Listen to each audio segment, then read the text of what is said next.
reaction ho dyan yung si Attorney Ariel Linton?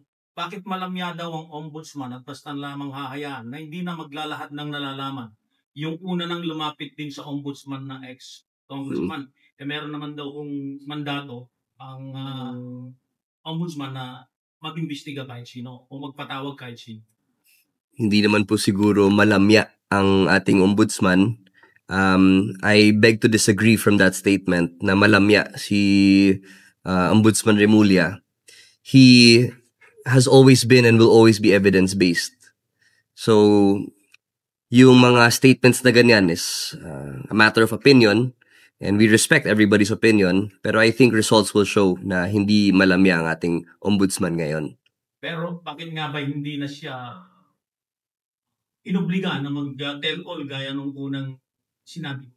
Does that person want the ombudsman to coerce, intimidate, or threat a person in telling all? Hindi naman po pwede yun. Kung ang isang tao ay gustong magbigay ng impormasyon, kailangan voluntary din.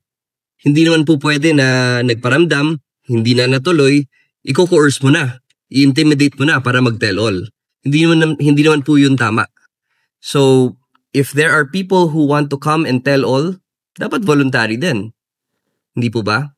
So I don't think it is an indication of whether or not the ombudsman is exercising his power to the full extent.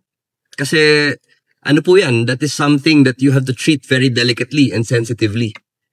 And if he were in this position, if he wanted to force a person to do that, hindi naman ata yun tama din. So let's give the ombudsman not the leeway, but let's give him the time to make an informed decision, to gather all the evidence and verify it from different sources.